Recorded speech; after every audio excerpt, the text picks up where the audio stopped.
Hey, what's Hey. up? Hey. Hi. Hi. Oh, you sound good. Ooh, Ooh. me or her? No, her. Why? Yes. Because she doesn't sound like she's a million miles away. I don't either. I sound great. Well, you always sound like your mouth is all up in the mic. Mm-hmm. Mm-hmm. I'm a professional podcaster. Guess what else? What else? Mm, Oh, Spindrift. that's right. What flavor this time? You bitch. I want one. You know I what? bet you do. I bet you do. Mine. It's the flavor of lime. It's so tasty and refreshing. So tasty. You suck. Why do I suck? Because you forget things. You Oh. should have brought me one. Now wait. Wait What? 1 second. I have something to say. Fuck you. What was it? It's a bubbly. A Blackberry. Mm-hmm. It's not a bubbly? Spindrift. I'm not that cool. I'm not that bougie, you guys. Yeah, bubblies aren't bad though. Those are pretty good. Mm-hmm. Are they soda or are they sparkling water? They're sparkling water. Oh, okay. It's That's blackberry still flavored. bougie. How is Spindrift more bougie than bubbly? Because Spindrift is like actual fruit all up in there. Oh, yeah. It tastes good. It doesn't taste like the fart of a strawberry. It tastes like a strawberry. Yeah, see, this tastes like a fart of a blackberry. Yeah. So It makes a difference, man. You actually Yeah. don't need a bougie card to get away with buying a Spindrift. You could just buy them too, Kelsey. I know I can, but I tried a few of them and I didn't really like them. Like I tried the grapefruit ones and they were fucking gross. I had to actually toss 2 of them because I could not finish them. Well, the Toss grapefruit what, to the isn't homeless? the best. Yeah. Best one. It's fucking gross. And then I tried the lime one and I was like not thrilled about that. But it's weird because I like lime in water. But I was not digging the Spindrift. Sometimes You I tried feel the like wrong ones. I feel like you have a dent in your head too, Kelsey. I might. But it's on the inside. It's on the inside. Oh, I'm just special. Fuck yeah, dude. This is going to be an awesome review. It is going to be awesome. Well, we do have a time crunch a little bit, but we only have 1 whole hour to talk about this movie. Ugh. Oh, well, we'll see. So, dear listener, we are gathered here today to bear witness to the movie titled Turning Red. Mrs. Yeti, is your mic away from you? You holding it? You're holding it? Yep. Kelsey, holding it? It's right next to my mouth. Are you holding it? I am holding it. Okay. So, A 13-year-old girl named May Lynn turns into a giant red panda whenever she gets too excited. that's right. Kelsey, do you have some thoughts about this movie? Oh my God, I have so many thoughts about this movie. You have been itching. You've been itching like you are infested with lice that you couldn't wait to tell me about your thoughts on this. Shoot. I hated this movie so much. Why? Every single fucking thing about this movie I could not stand. So let's get right into it, shall we? Yes. So yes, she's a 13-year-old girl named May who's a total dork. Yep. And she looks like a Wallace and Gromit character. Yes, that was one distracting thing, man. Their mouths are animated fucking goofy. Yeah, real weird. She has 3 diverse friends. Yeah, you have to have diverse friends. Yeah, she got a white girl, an Indian friend, and a Down syndrome angry Asian girl. Yeah, dude. Differently abled matters. She definitely ate crayons. You're 100% right. Yeah. So, as they're introducing her, all these other people start giving their descriptions of May. And they say she's annoying, a major weirdo, and an overachieving dork narc. And then she pops in and is like, I accept and embrace all labels. Yeah, I know, I'll right? fucking slap a bitch. Okay. Seriously? Like, we're not even to the subtitles or the intro yet, and I'm the title, the title, and I'm already wanting to smack her. And everything is clearly just trying to be as anime as possible. She'll be like studying cha, and it'll be like slow motion, her like sharpening a pencil and some Yeah. sweat coming off of her brow, and it's just like, oh yeah. Yeah.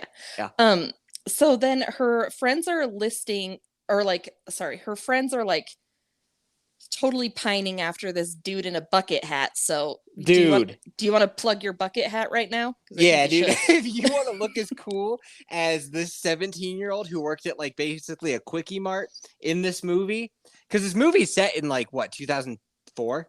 No, 2022 is what she said at the end. Yeah. No, dude, they all had like little Nokia phones. It was set in like 2002. No, at the very end, she said that everyone remembers Pandapocalypse from 2022. Then why the fuck do they all have like janky phones? Why did she have a Tamagotchi? No, I think you're wrong. It wasn't 2022. It was 2002. Yeah. Tamagotchis I'm were a looking thing. at the Wikipedia page right now. It says plot in 2002. Fuck yeah. May. And you've watched this movie twice. Oh god. Okay.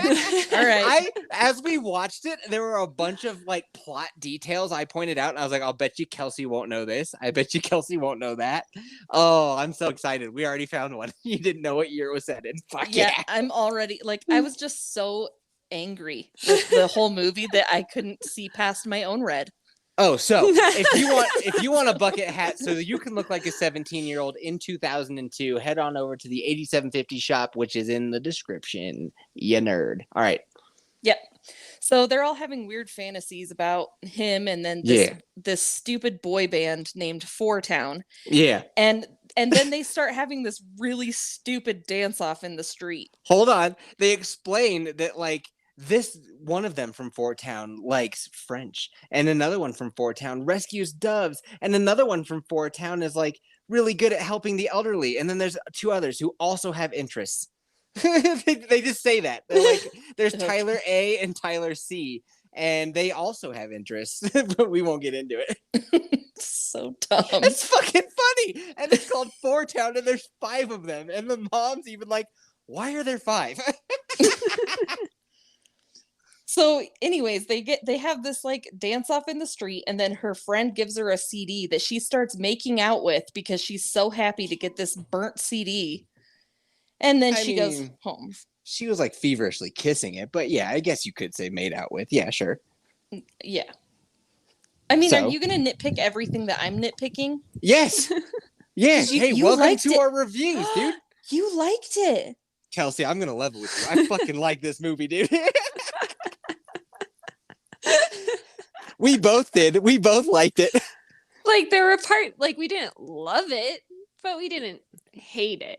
It's that's why I'm so excited to hear everything you have to say, because your reviews are great, Kelsey. When you list off all the labels, and she's like, I accept all labels, and you're like, I'll slap a bitch. Yeah. This 13-year-old cartoon. Yeah, there were two things that I fucking hated, and we'll see if you touch on them, and I'll be like, that was one. Yep, I know one of them for sure. The other one, I'm not sure. The my panda, my choice. Yep. Yep, you got it. Okay, but we'll get to that. Mm-hmm. We are very far away from that. All right, we got to go. So her mom runs a Chinatown temple for red pandas. Yeah. Yes. And there's a weird prayer scene to their ancestors because you have to. I mean, Mulan was not enough. You got to do it in this one too.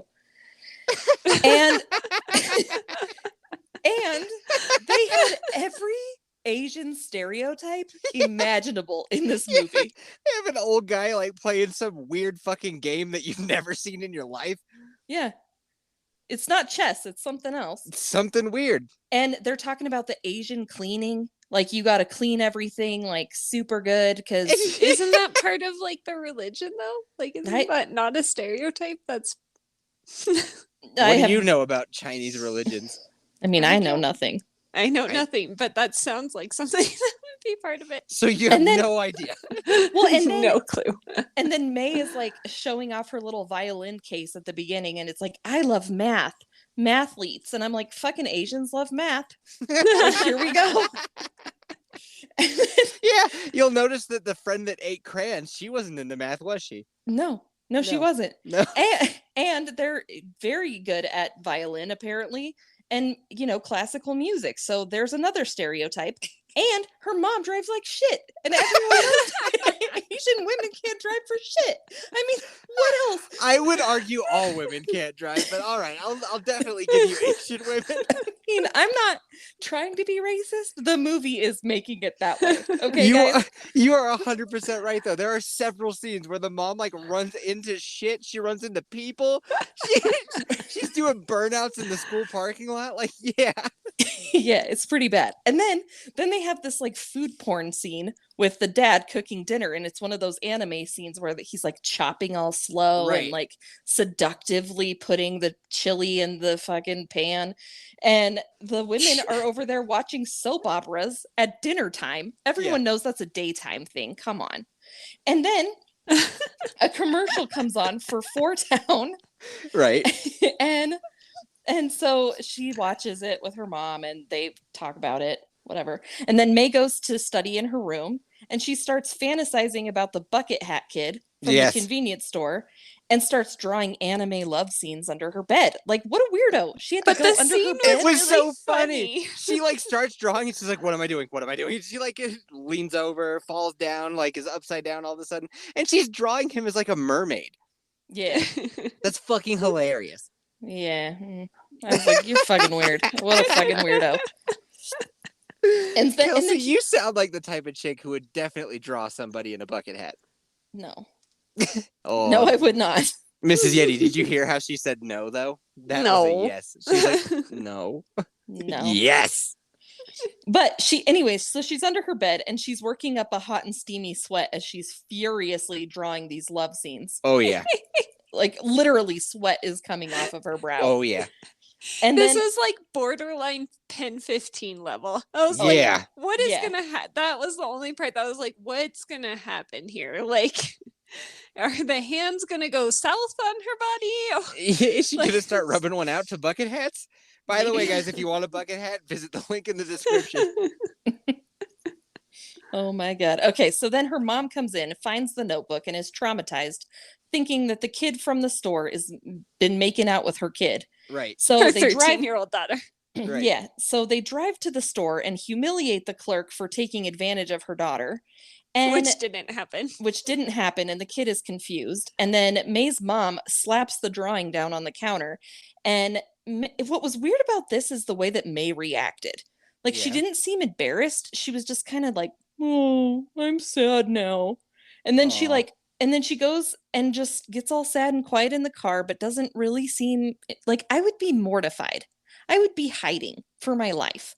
And like, now you've watched it twice, so I trust your analysis, but I thought she did seem mortified, but I was also cooking dinner. I thought she had an anime moment of like, no, as the mom slapped him down. And they showed that kid who also likes Four Town, and the kid was like, holy shit. Yeah, that kid was. But like, May, like, even when she got in the car, was just kind of bummed and not really embarrassed. Like, I don't know, it's just kind of strange. I think the life had been sucked out of her. Maybe. But then she goes back to her room, and she's like talking to herself in the mirror, and she's like, I upset my mom. Like, I think every Asian chick out there who definitely loves 8750, of course, has had that moment with their mom where they're like, my soul has just been ripped from my body. I am just now a shell. Really? How many times have you been a 13-year-old girl, Yeff? Well, first of all, in 2022, I could wake up tomorrow and decide that I'm one. So fuck off, that's Kelsey. True. That's you bigot. You're right. Okay, that's fair. All right, so she goes to bed. She wakes up a panda, a gigantic panda, and the panda is supposed to be a metaphor for periods, I guess. Like no. Well, that's what I thought too. I thought for sure the red panda was going to be a metaphor for periods. And it totally could have been, because it could have been like her secret shame, and she's like all like worried about it, and she doesn't want anybody to know, and she keeps it hidden, and she's worried about going to school that people are going to find out, and it would all be a metaphor for being a period. But it's not, because her friends see her as a panda. She gets hired as a birthday mascot to go and dance with other children. It's not a metaphor for a period at all. Well, it is. It is, but then the plot gets weird. Like, they forgot what it was supposed to be a metaphor for, so it ends up being something else. So we'll get to that, because I have thoughts about that. Why wouldn't we get to it now? because we're not there yet. Fuck. All right, fine. I'm not even halfway through my notes damn, yet. Dude, Kelsey is bossy when it comes to panda movies. Can I also say that the panda is not correct size whatsoever? A red panda is about the size of a cat. Yeah, it's tiny. Well, the movie description does say a giant red panda. So But it makes it seem like that's a thing because there are giant pandas. That's a thing. Mm-hmm. Giant red pandas are not a thing. And I think a lot of kids are going to be confused for many reasons, but also that they're not going to know. Because if you go to the Denver Zoo, I remember I was in class one time in college and I was like, yo, did you, like, there's the red pandas at the Denver Zoo had a baby. And everybody, a couple people next to me were like, there's pandas at the zoo? And I was like, okay, it's not at all what you think. It's like a cat. You've seen it 100 times. Like, it's just a cat. Yeah. And it's usually hiding and you usually can't find it up in the tree. Right. Yeah. All right. Okay. So moving on. So May's mom asks if she started her period. She was like, did the red peony bloom? Like fucking weirdo. Uh-huh. And then May is like, but it's too soon. And I was like, bitch, you're 13. This is late. You're a late bloomer.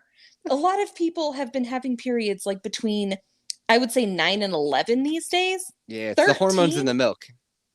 So 13, I was like, and she's like, it's too soon. Anyway. And she brings her like maxi pads and all this kind of stuff. Now, at this point in the movie, I was like, what the fuck are we watching? Yeah. Yeah. So it is supposed to be like a metaphor for a period during this scene, right? Yeah. So I agree with you that I think it was going to be a metaphor for a period, and then they just took a left turn. Way left turn. Yeah. So then her mom brings out all the period supplies, and then she burns her souffle or some shit. So she runs out to go, the mom goes and runs out to fix her food because that's more important than her kid having a nervous breakdown. Right. And then May runs back to her room and tries to make herself go back to sleep. And that she realizes that the panda disappears when she calms down. Yes. So now she thinks she's an adult, and her mom drops her off at school and is a total weirdo about it and starts like following her around and like spying on her. Though. Like, it was so funny.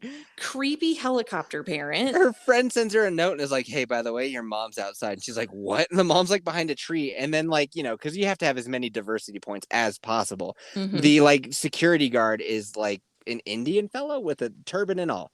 And he's like, hey, ma'am, like the fuck you doing? And she's like, beat it. And she like kicks him in the shin. It's funny. Yeah. And then why are just you overlook anything positive I say. You're like, okay, back to me railing this movie. Yeah, because I hated it. I really hated it. It's so funny. Okay, keep going. But I know we only have an hour too, so I'm also trying to like rush through my notes here. Okay. So May also, when she gets to school, is like falling in love with every boy who flicks his hair like Justin Bieber. Yeah. She did get all like, ooh, over like some kid who had a like mascara on. It was like, okay, what? Yeah, it's so weird. And then she starts like raging at everyone. Like suddenly now that she has her period, she's a psycho. I don't know. Yeah. This all tracks. So, let's see. So her mom saw her turn into a panda in her math class, and May stops at the store and then starts like thumping her foot and like flipping out at the like little poor desk clerk who has his bucket hat. Fuck yeah, bucket hat. So this is where the movie for me went from this is going to be a metaphor for a period to like, no, this is something else.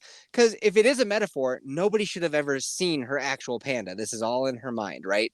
It's a metaphor. But nah, dude, she's knocking down fences. She's like leaving panda fur behind her. She's a panda for real. Yeah. She's a crying disaster. She wrecks the whole house.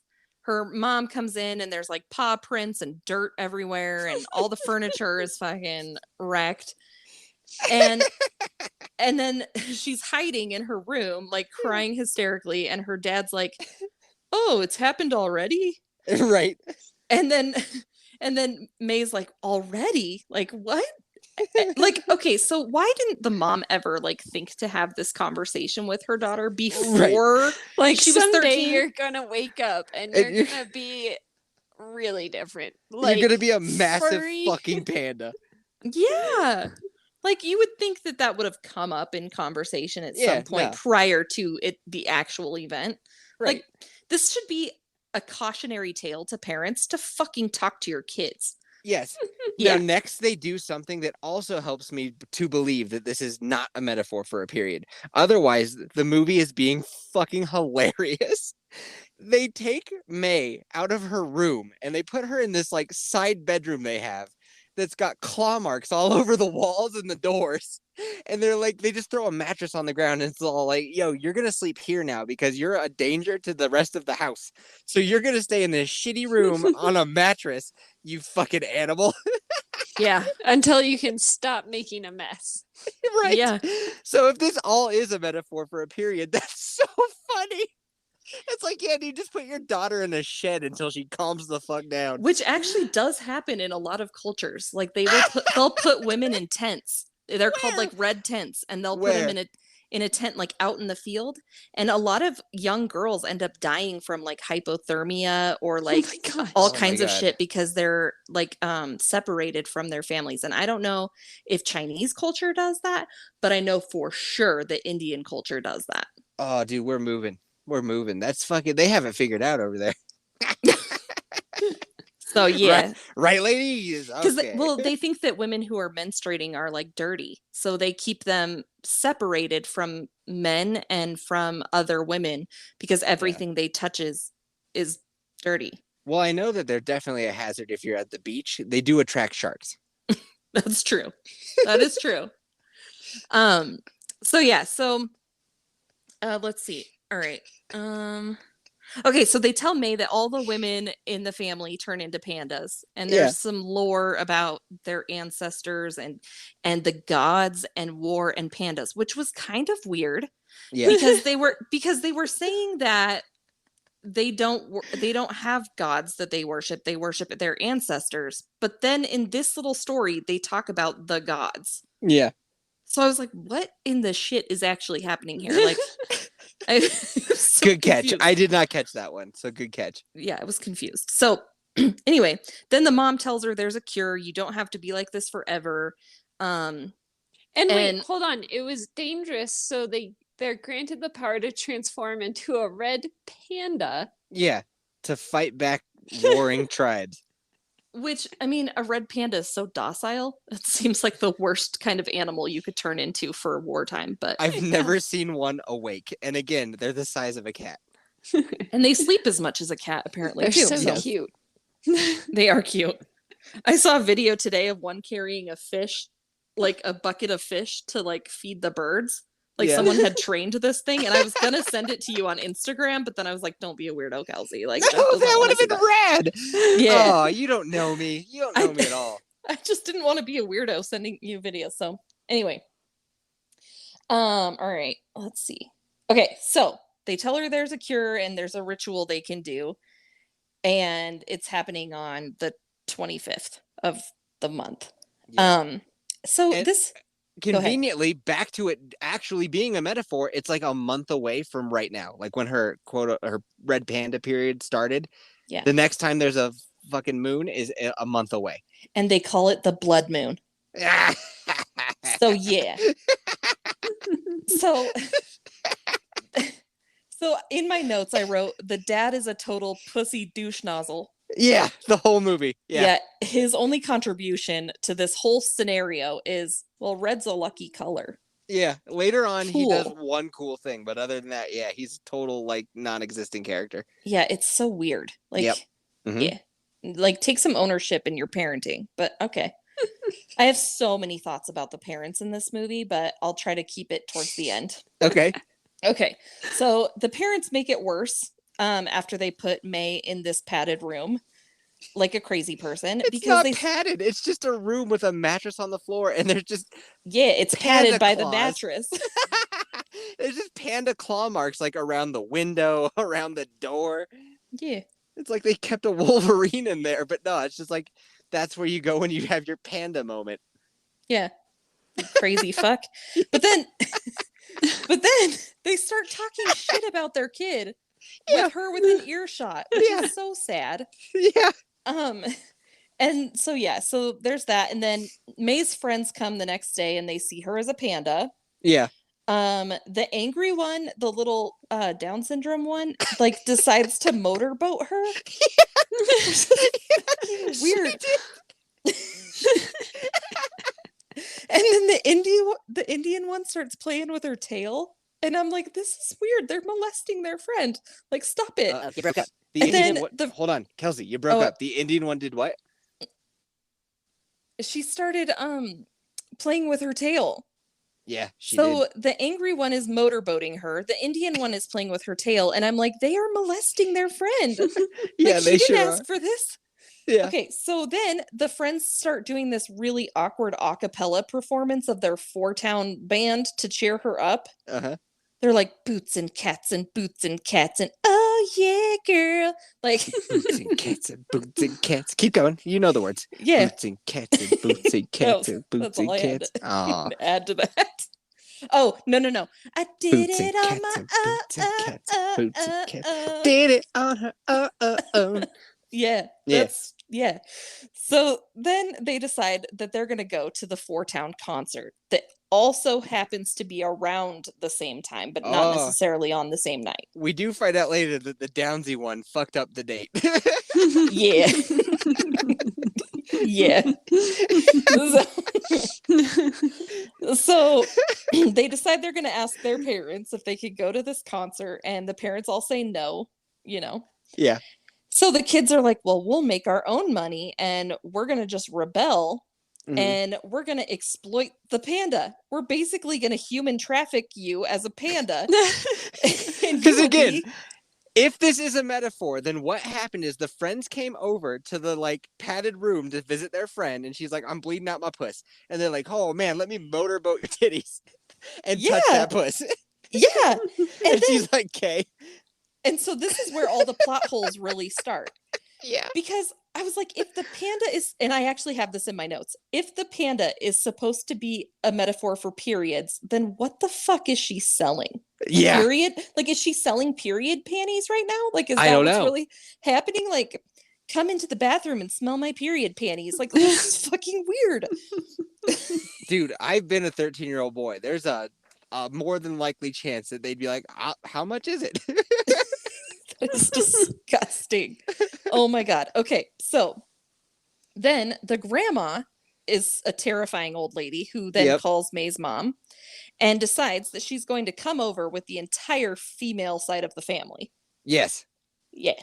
Mm-hmm. All right. So then the angry friend, the little Downsy one, is like, I need to think and I can't think without the panda, so I must motorboat you again. Yeah. So then May turns into the panda intentionally this time in the bathroom, and all the girls in the bathroom lose their shit for the panda. Like, oh my God, panda. He's so cute. I would do anything for you. Oh my God, I would pay you my whole life savings. And then then if this isn't trafficking starts. Yes. Yeah. I was gonna say, because if this isn't a metaphor, then they're like, oh my God, you can get pregnant now. Let me put some of that on my face like war paint. Oh my God. That's so gross.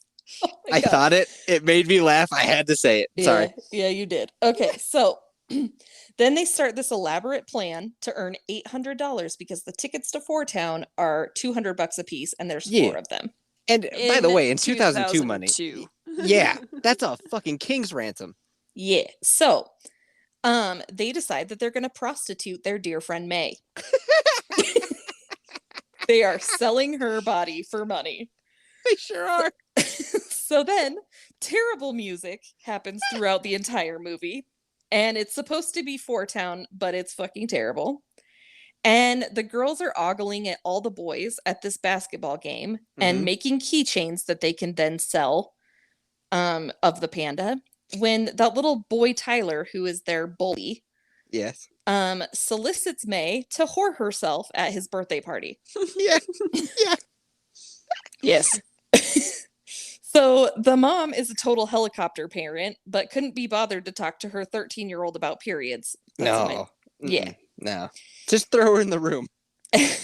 So then the female relative squad shows up, and they're all wearing emerald green, which I don't know what the significance is of that, but every single one of them is wearing like a full-blown outfit of emerald green. Huh. Which is kind of strange. You're right. Yeah, but May was wearing red, so she really stuck out. They were contrasting colors. They like opposite in the color wheel. Yeah. Kind of weird. But why? We were talking about the color wheel the other day, so that's why that's on the top of her brain. Okay. So Grandma has a massive scar on her forehead, just like Scar from The Lion King. Don't know why. Don't know why. They never explain it. No, we do know why. They do explain it. They do? Yeah. Oh, from the mom? The mom scratched the mom scratched her mom, so May's grandma. Yeah, because she couldn't control her raging bitch panda. Right. Oh, okay. Because we find out that May's mom has a doozy of a panda. Yeah. Continue. Okay. So the grandma scares the shit out of May about becoming a panda forever if she keeps becoming a panda. Yeah. So she's like, every time you turn into a panda, you get a little bit closer of like being a panda forever and never being able to control it. And it's this really terrible thing. A period metaphor. Where are we then? How is that how does that apply to a period? You will bleed forever and become like anemic in the worst sort of way. I think it's more you'll die. I think it's more about like the changing hormones that you get, and it's about because that's like the dad's whole speech. Like you got to control being a bitch, right? But like more realistically, of like you're gonna have these different feelings at different times, and like you have to be with them, and not society doesn't just care about your goddamn problems, so keep them shoved down, shove them deep down. Well, that's what they want her to do. Yes. Yeah. Just buy jewelry. Oh my god. This is the moral of the story for kids to shove their emotions deep down. Not kids, women. Oh, no, the moral of the story is not to shove them down. It's to be it is to shove them down because only May is the only one who keeps her panda. Spoiler. Yeah, true. Continue, all Kelsey. of this is spoiler, but yeah. So they try to like convince her that being a panda is a big secret or something.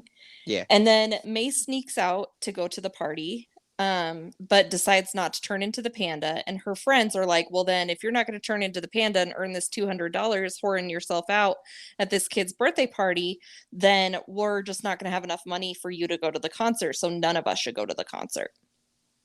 And really guilt tripping her for not being such a hoe. Yeah.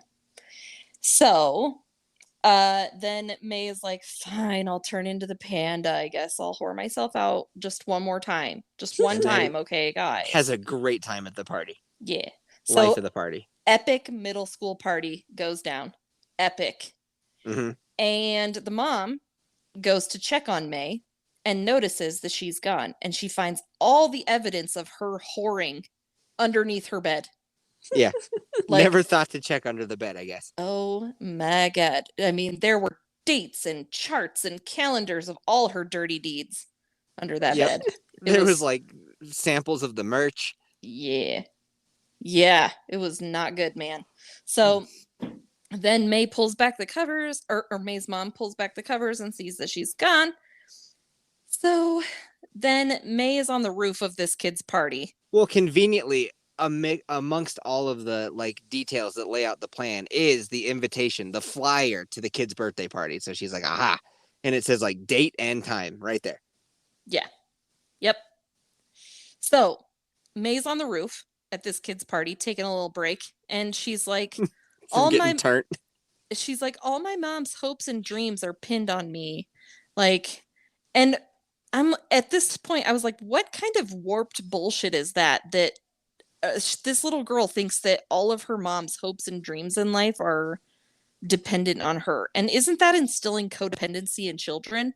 Yeah. And well, I have a number of Asian coworkers, and like it seemed pretty accurate.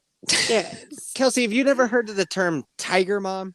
I have heard of it, and it kind of pisses me off. And I don't think that it's healthy to teach children that codependency is the way to live your life. I just don't think it's right. Well, the moral of the story is to not do that, right? Well, I guess, but not really, because I'll get to it. Okay. I'll get to it. Sure. The codependency theme comes up a lot. Okay, so there's that. All right, so the girls discover the date of the concert is the same as May's panda ritual because the Downsy one fucked up. The Downsy one, because, Kelsey, do you know what town they live in? No, Chinatown. No, they don't live in Chinatown. I mean, there is a Chinatown in the town, but what town do they live in? This is something I thought you probably missed. San Francisco. Nope. Tokyo. Nope. I looked at Mrs. Yeti and I was like, she won't know where this took place. And I fucking nailed it, dude. Canada. They live in Toronto. Oh, yeah. That was at the very beginning. You're right. The Downsy one read Toledo. And so she thought that they were coming on the Toledo date. And actually, no, they're coming to Toronto on the blood moon. I can't believe I just said Tokyo when we were talking about. Wow. Anyway, just throwing that out there. Okay. Uh-huh. So May gets in a fight with the birthday kid because he is riding her hard, like a good pimp should. He is just cracking that whip and like, bitch, you get down here and you work for that $200 or else. Yeah. And he was. He was. And so then she jumps off the roof and just totally goes bananas on his ass. Yeah. And as she's going bananas, her mom rolls on up and sees her attacking this kid. And then this kid, Tyler's parents, just pop up out of nowhere. They've been MIA through the whole party, but suddenly they're here to be pissed off at May's mom for having such a horrible child that turns into a panda. And nobody, people are just over the fact that, like, holy shit, she's a fucking panda? Yeah. There's like, that's weird, but I'm past it already. Yeah, and I was like, they're like, we're so disappointed in your daughter, and I can't believe you would raise her like that, and dirt. And I'm like, you raised a kid that's whoring her out. Like, you raised a little pimp. So he even had a diamond earring. Yeah. He did. Oh, God. So, yeah, these parents are not, like, the cream of the crop, you know? Right. So anyways, so then May's mom is feeling all ashamed because she just got yelled at by another kid's parents. So she turns and yells at May's friends. And then May lets them take the fall. Yeah. Which this was reminiscent of the time that I went on my drunk walk with my friend Becky. Right. And Becky's mom came and like chewed my ass out. And Becky didn't even have my back. You could relate so hard to fucking turning red. So hard. Too hard. Too hard. And then the night of the concert comes. Yeah.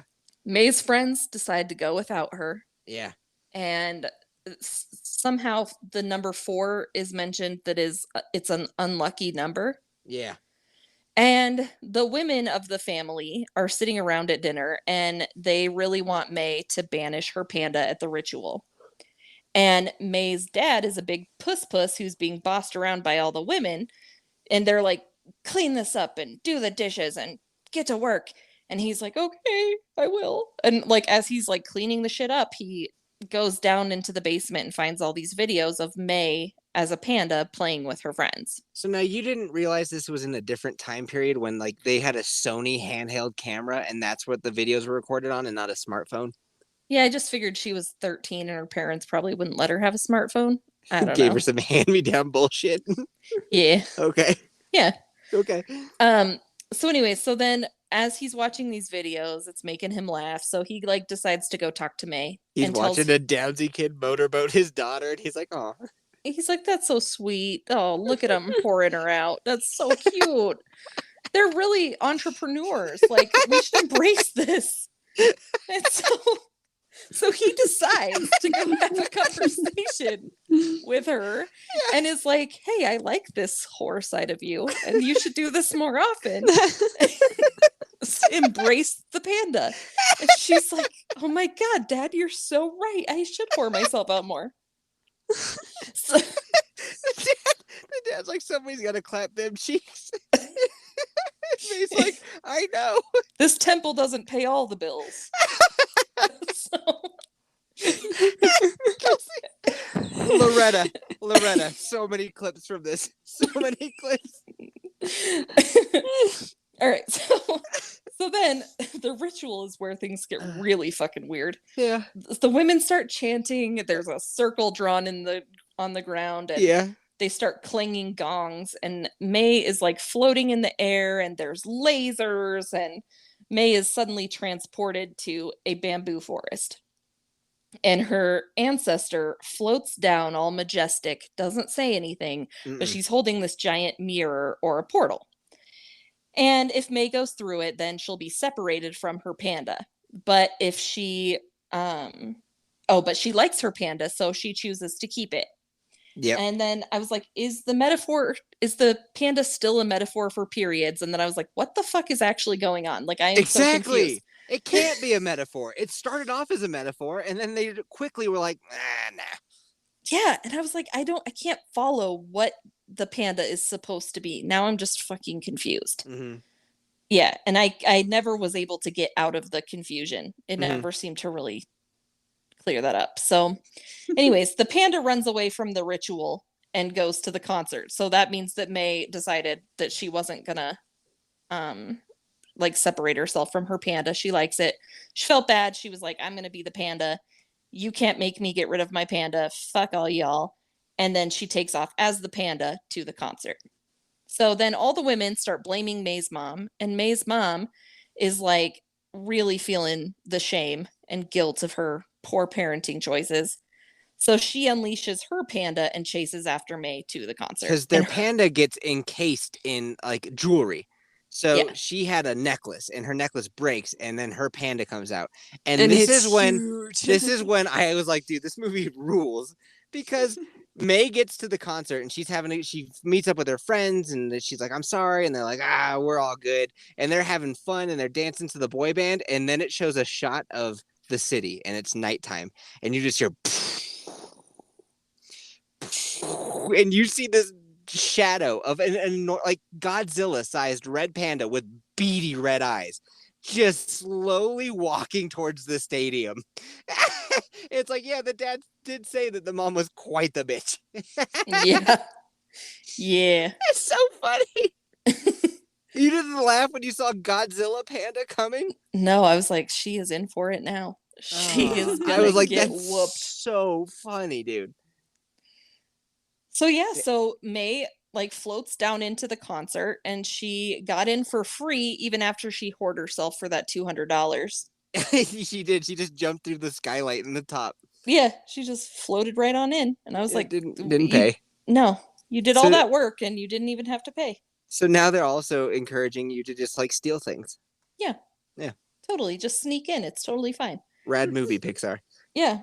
And her friends are mad, but they forgive her. And then they see the bully kid at the concert, and they're like, oh, you like Four Town too? Oh my God, we should be BFFs. And then Four Town comes on, and they're a bunch of douchey, effeminate guys, like most boy bands.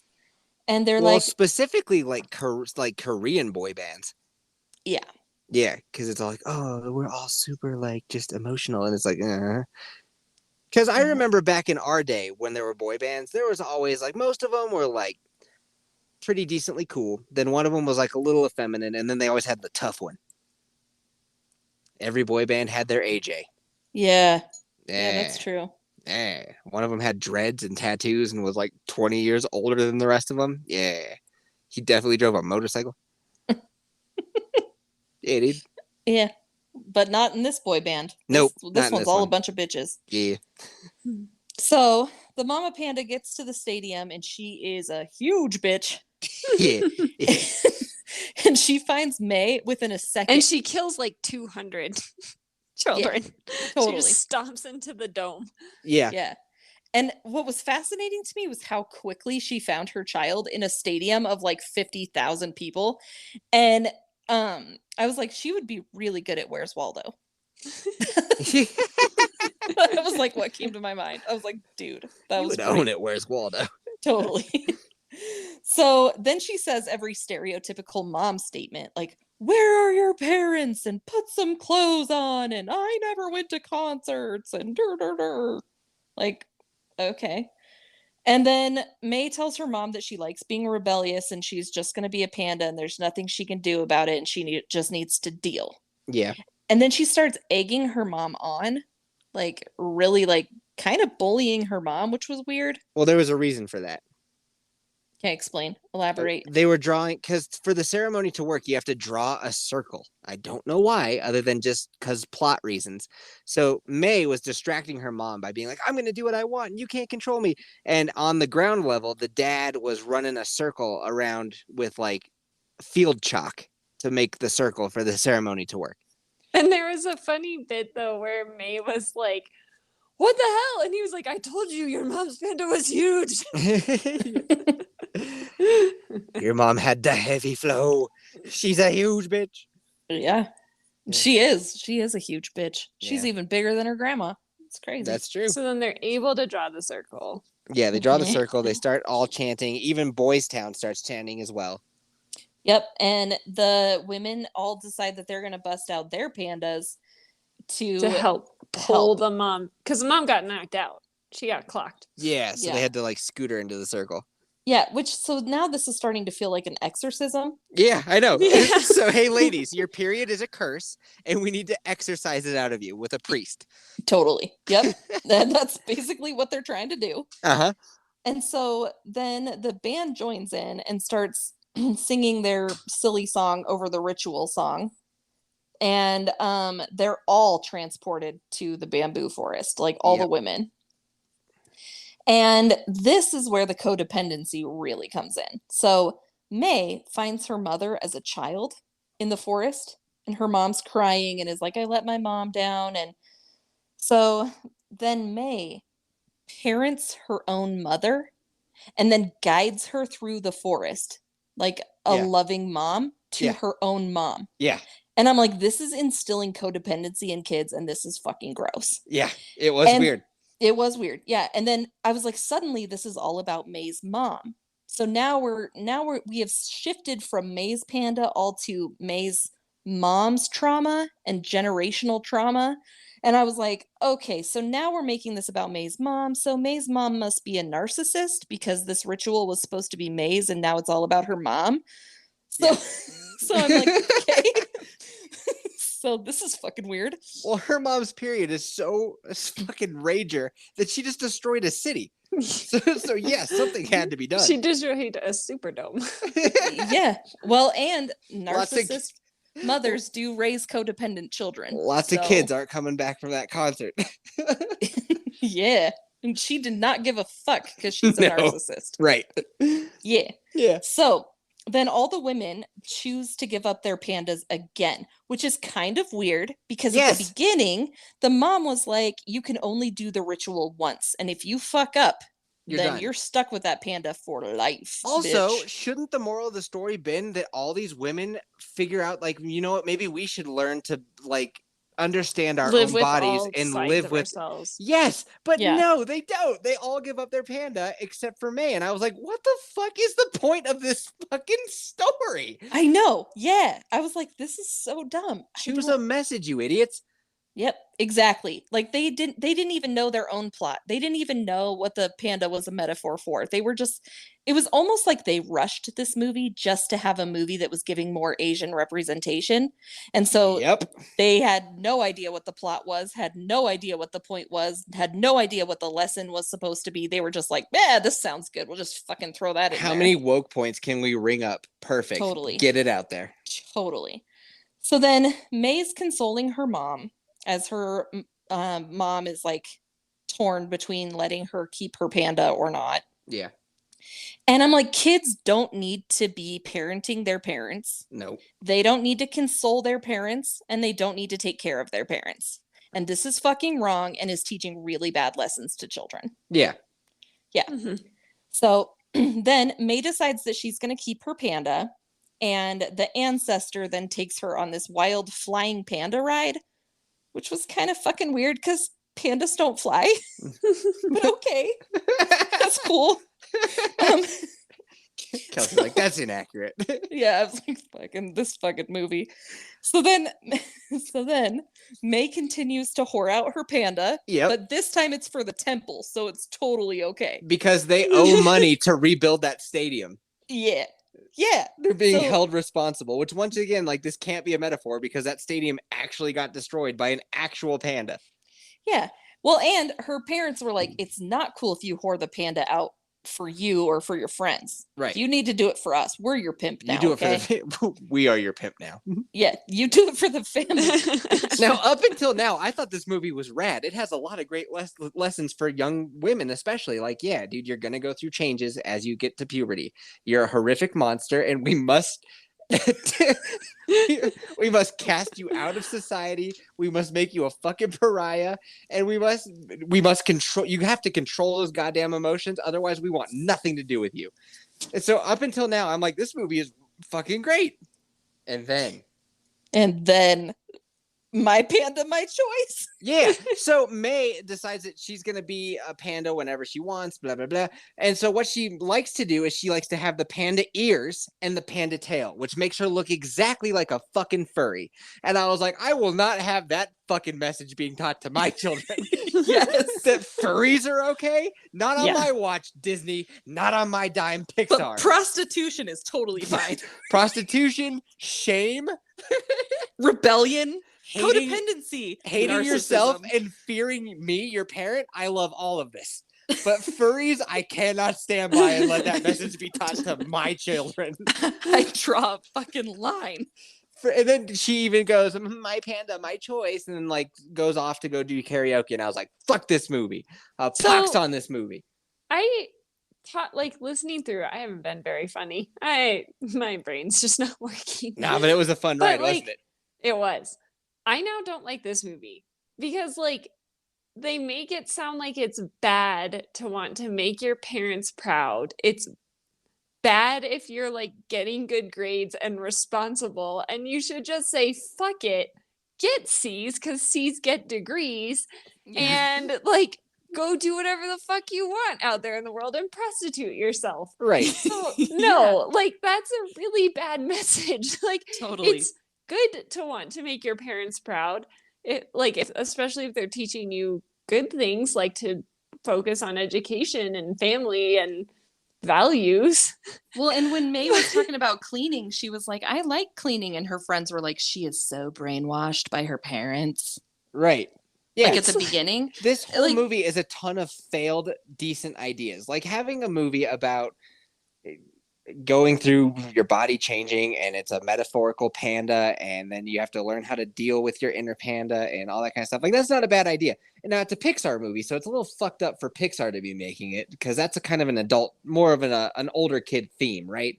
Right. When you think Pixar movie, you think fucking WALL-E. But they also made Soul, and Soul was such a mature movie. Yeah, but Soul didn't have anything to do with periods. You know what I mean? Yeah. It was a little existential and death. You know? Yeah, it did deal with like the concept of death, which was a little much.